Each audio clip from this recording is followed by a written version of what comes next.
Reverend Martin Colby had not slept in 3 days. He stood at the window of his rectory in Topsham, Devon, watching the sun rise over snow that should have been pristine.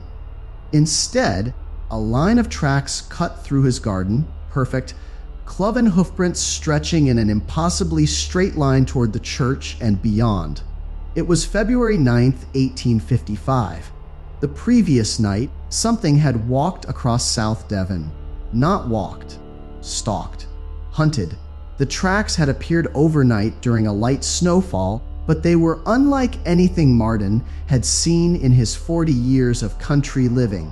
Each print was 4 inches long, shaped like a horseshoe or a cloven hoof, but horses didn't walk in single file, placing each foot directly in front of the other.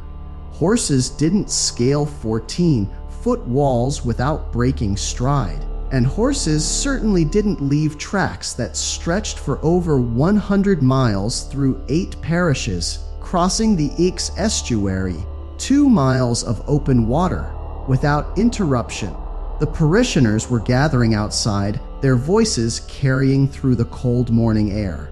Martin pulled on his coat and stepped out to meet them. "Reverend, you must see this." John Wickham, the blacksmith, grabbed his arm. His face was ashen. "The tracks go right up the wall of my shop, across the roof, and down the other side. Nothing could do that. Nothing natural." Sarah Mills, the baker's wife, was crying. "They circle my house 3 times, round and round, like something was deciding whether to come in. My children won't stop screaming." "Show me," Martin said, though dread coiled in his stomach. They walked through the village, following the tracks. Martin's rational mind searched for explanations. A hopping hare, perhaps, or some kind of bird. But the prints were too large, too perfectly spaced. Each one was exactly 8 inches from the last, as if whatever made them moved with mechanical precision. At the Millses' cottage, Martin saw what had terrified Sarah.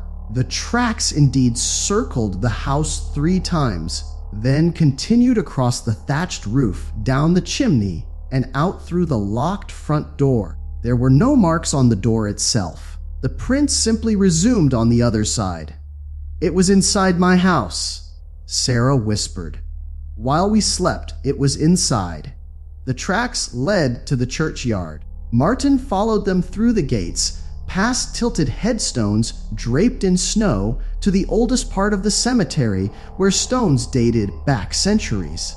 Here, the tracks stopped at a grave Martin had always avoided, though he'd never quite known why. The headstone was worn smooth, the name barely legible: Margaret Worthy, burned 1682. Burned, a witch burning, then. Before Martin's time, before anyone's living memory, but the stories persisted.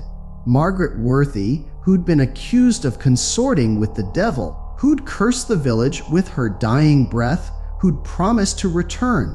The tracks didn't just stop at the grave. They circled it 7 times, then appeared to sink directly into the earth. "Reverend," John Wickham's voice shook. "What could make such marks?" Martin had no answer. He was a man of God, educated at Cambridge, trained to dismiss superstition as the refuge of ignorant minds. But staring at those tracks, he felt the foundations of his rational world crumbling. "We should dig," he heard himself say. John recoiled. "Dig up a witch's grave? Are you mad?" Perhaps he was, but Martin had to know. "If we're to put these fears to rest, we must know what lies beneath." They gathered men and tools. By noon, a small crowd had assembled, though most stayed well back as 5 volunteers began to dig.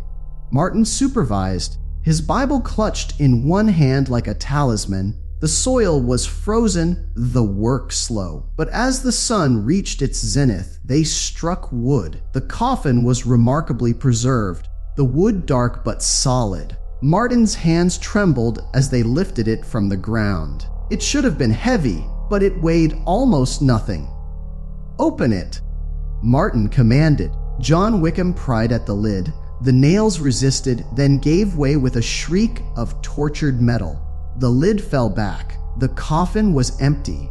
Not empty, occupied by something else. The interior was filled with perfectly preserved hoof prints, thousands of them, layer upon layer pressed into the wood, as if something had been trapped inside, pacing endlessly for 173 years. A woman screamed. Martin looked up to see more tracks appearing in the snow, fresh tracks, materializing before their eyes in broad daylight. They formed a circle around the gathered villagers, tightening slowly inward. "Back to the church!" Martin shouted. "Everyone inside!" They ran. Martin was the last through the doors, and he slammed them shut as the tracks reached the threshold. Through the narrow windows, he could see them continuing to appear, surrounding the church, circling it again and again. Inside, the villagers huddled together. Children wept. Men who'd fought in wars looked terrified. "What do we do, Reverend?" Someone called out.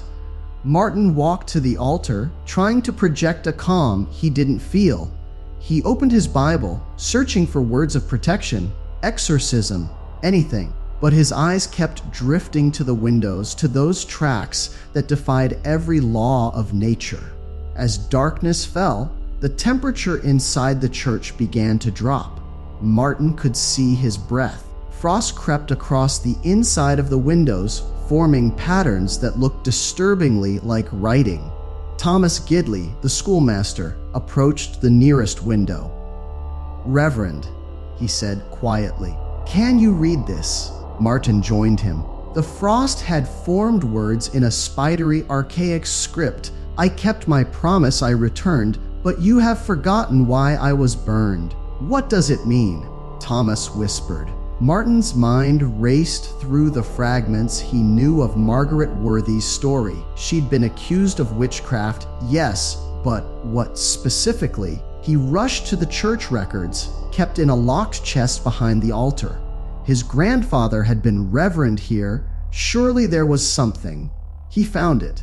A journal dated 1682. Written in a shaking hand, "Margaret Worthy was no witch. We burned her to hide our sin. She discovered the truth, that our church was built on unholy ground, that our ancestors made a pact with something beneath the earth in exchange for prosperity. She tried to warn us that the debt would come due. We silenced her. As she burned, she promised she would return to mark us all, so that when the time came, the collector would know which souls to claim." Martin's blood turned to ice. The tracks. They weren't just random marks. They were a census. A marking of every household, every person in the 8 parishes. And now that the counting was complete, the church doors blew open. Wind howled through the nave, but it wasn't wind. It was breath, hot, sulfurous, carrying the stench of burning. The tracks appeared on the church floor, moving toward the altar, and behind them, Martin never spoke of what he saw. None of them did. The official record states only that on the night of February 9th, 1855, 53 people took shelter in Topsham Church from atmospheric disturbances. But Thomas Gidley's private diary, discovered after his death, contained one entry from that night. It came to collect. Margaret tried to warn them, and they burned her for it. Now it knows us all. I saw it smile as it marked my forehead with ash. I am claimed. We all are. It said it would return. The devil's footprints were never explained. Scientists proposed kangaroos, escaped balloons, mass hysteria. The newspapers moved on to other stories. But in South Devon, certain families stopped attending church. They built their homes with no chimneys. They never opened their doors after dark. And every February 9th, they stayed awake all night, listening for the sound of hoofbeats on their roofs. Reverend Martin Colby left the priesthood 6 months later. His resignation letter contained a single sentence: "I can no longer represent a god who allows such collections." The tracks have never appeared again, but on winter nights, when snow falls on South Devon, old families still check their doorsteps at dawn, just to be sure nothing has circled their homes, just to be certain nothing has marked them. After all, debts must be paid eventually, and some collectors are very, very patient. The lighthouse keeper's log lay open on the kitchen table, the last entry dated December 15th, 1900. Joseph Moore read it again, though he'd already memorized every word. "Storm raging. Wind like I've never heard. James still won't come down from the light. Thomas is praying. God forgive us all." Joseph's hands trembled as he set down the leather-bound book. He was standing in the Flannan Isles Lighthouse, 20 miles off the coast of Scotland, where 3 experienced keepers had vanished without a trace 2 weeks ago. The relief vessel had found the lighthouse in perfect working order, lamps trimmed, fuel reserves full, beds made.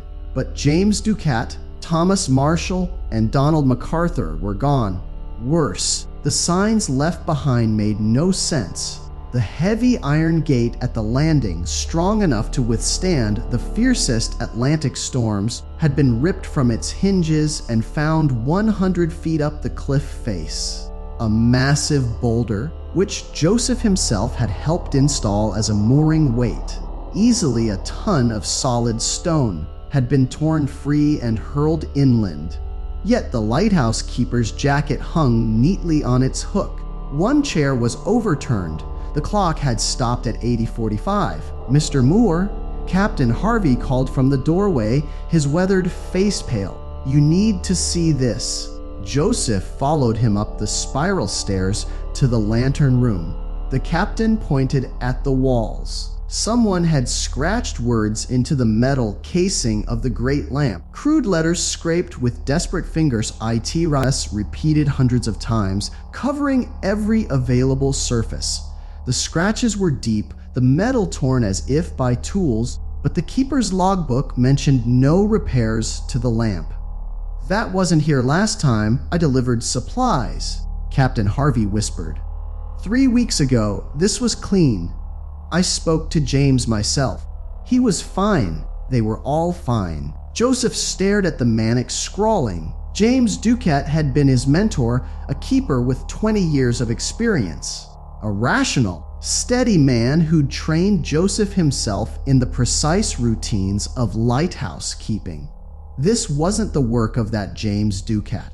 "The islanders say the Flannan Isles are cursed," the captain continued. "They won't even bring their sheep here to graze. They say something lives in the water. Something old. Superstition," Joseph said automatically, but his voice cracked. The captain left to prepare the ship for departure, but Joseph couldn't leave. Not yet. As the new keeper, he was required to remain until replacements arrived, 3 days at minimum. The thought of spending 72 hours alone here made his stomach clench, but duty was duty. That night, he learned why the keepers had been so afraid.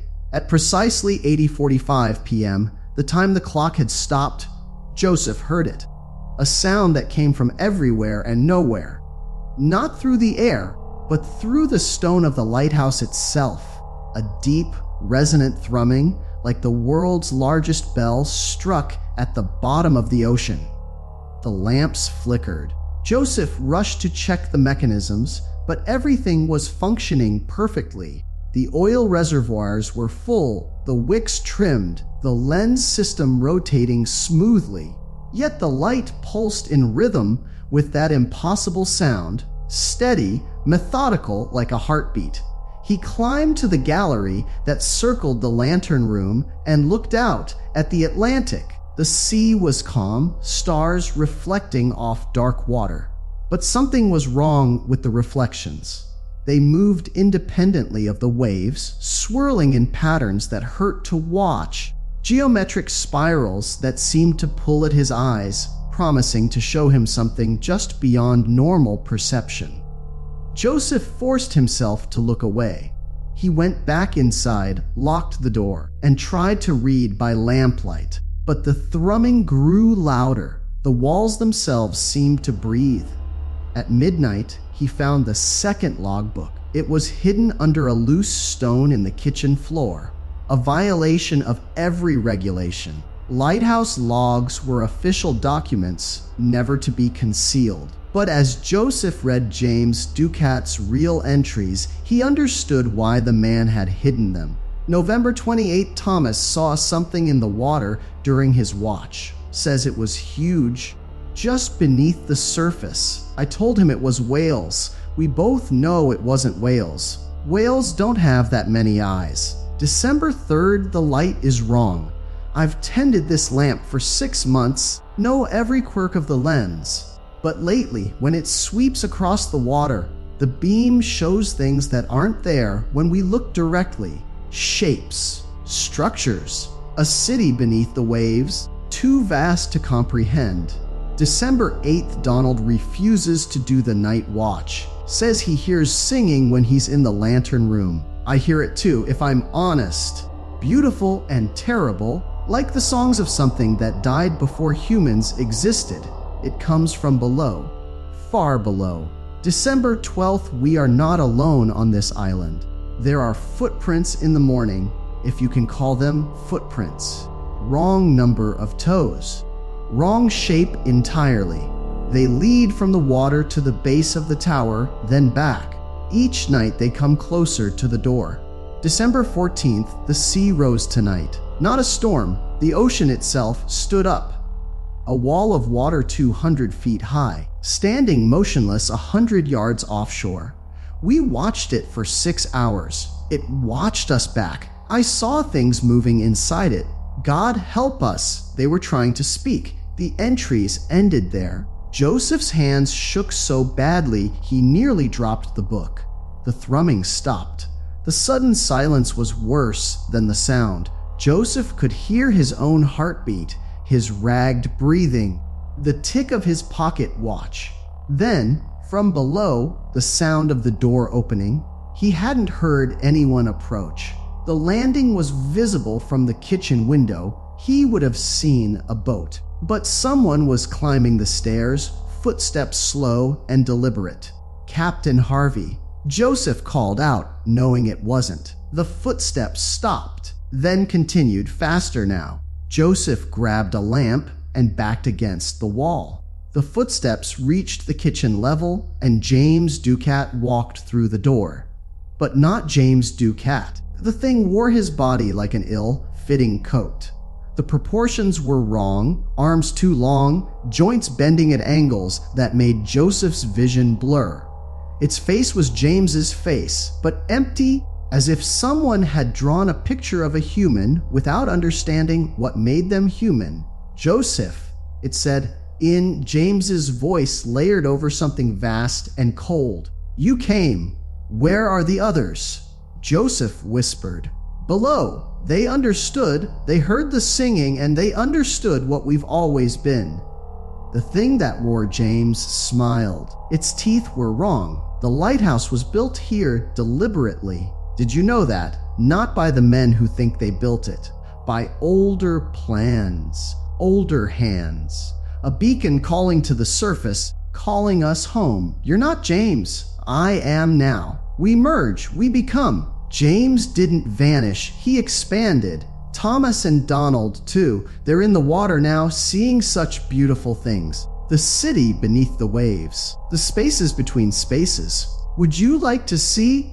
Joseph ran. He fled up the spiral stairs, the thing following with James's methodical keeper's stride. Joseph burst onto the gallery and immediately wished he hadn't. The sea had risen.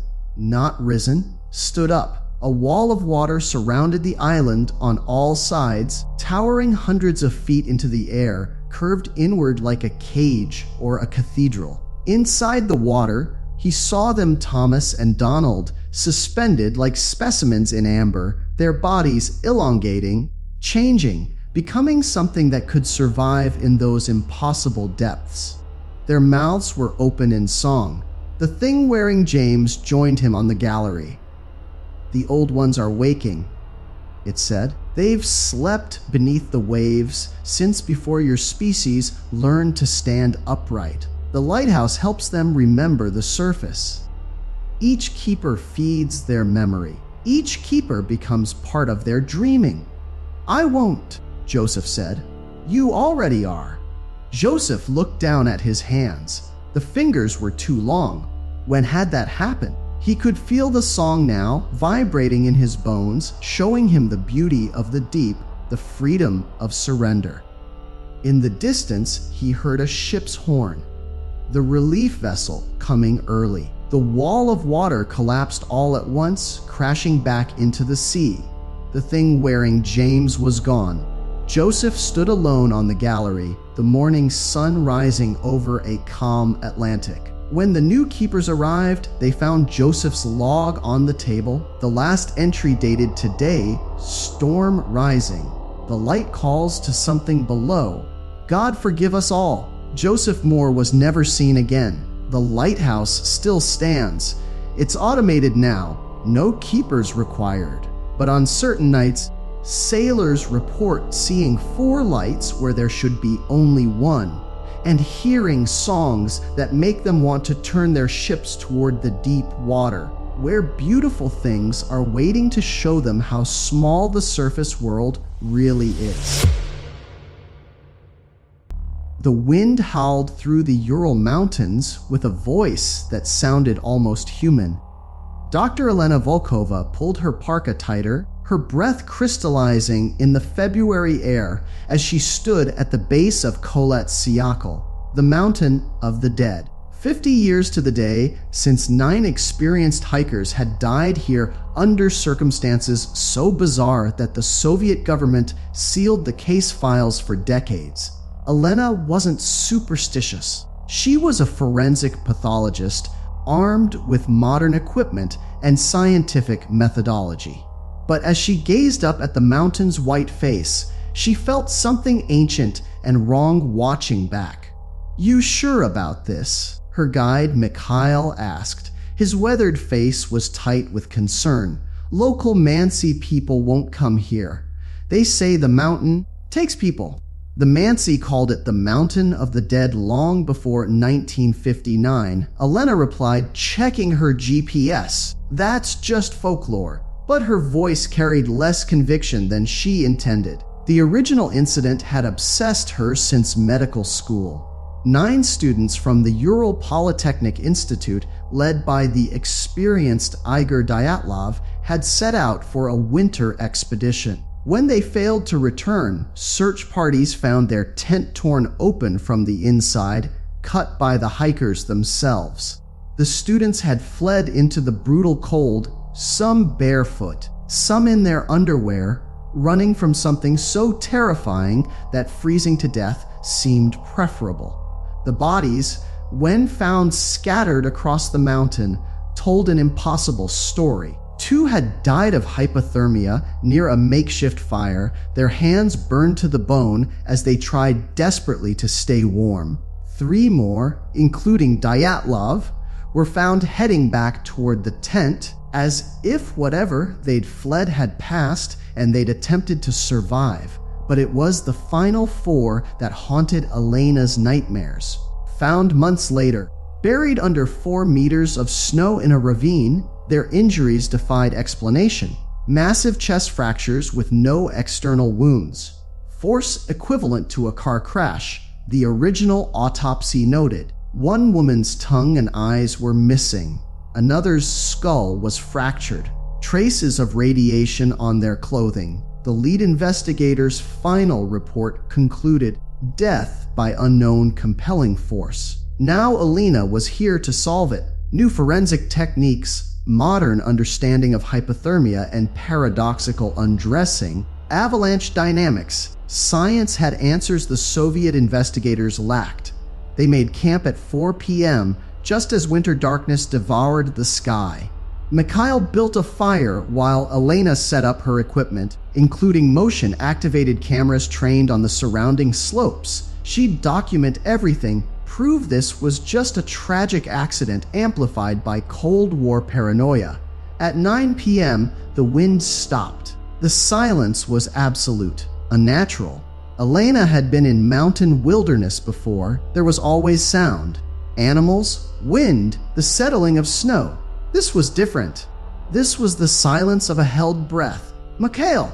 She stepped out of her tent. He stood by the fire, statue still, staring up the mountain.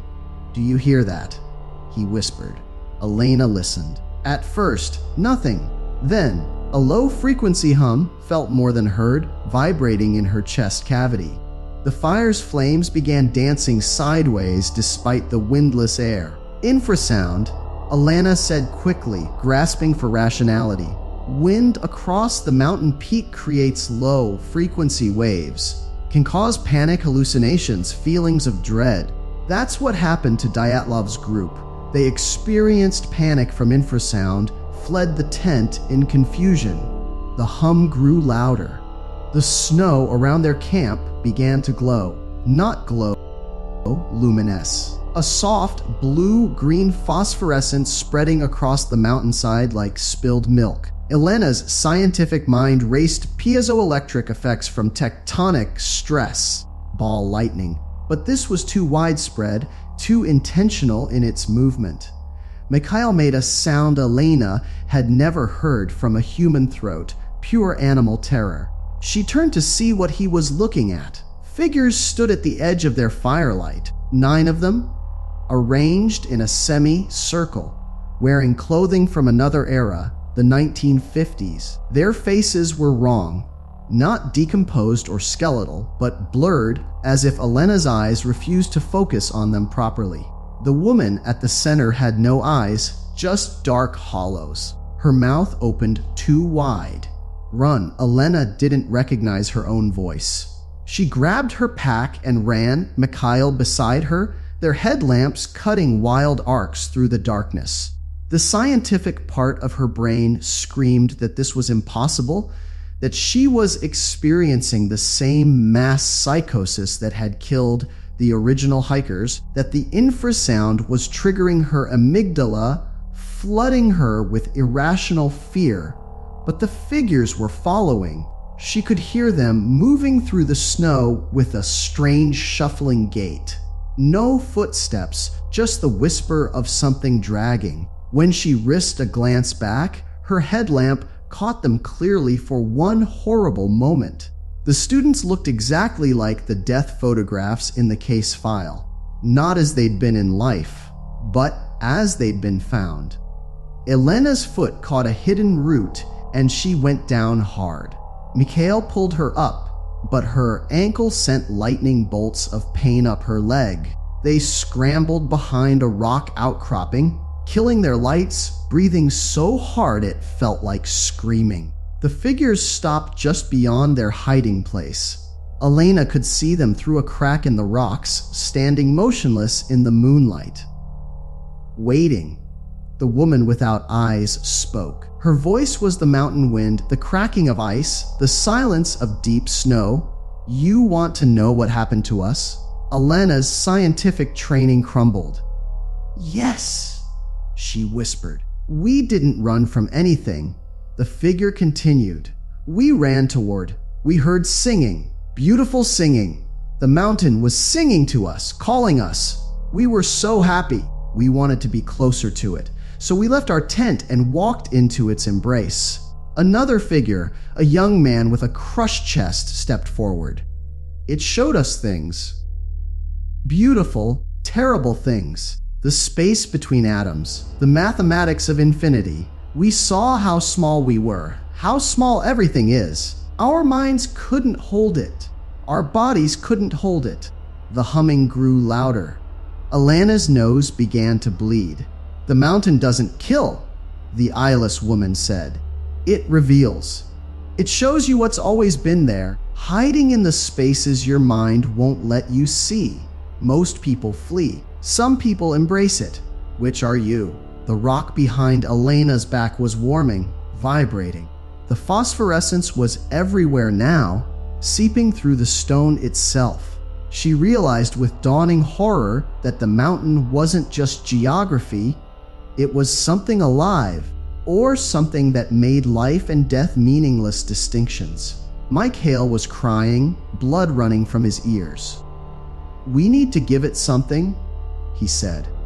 "That's what the Mansi know. The mountain takes what it needs. Stay," the figures said in unison. "Stay and understand. Stay and sing with us. It's beautiful here. You'll see."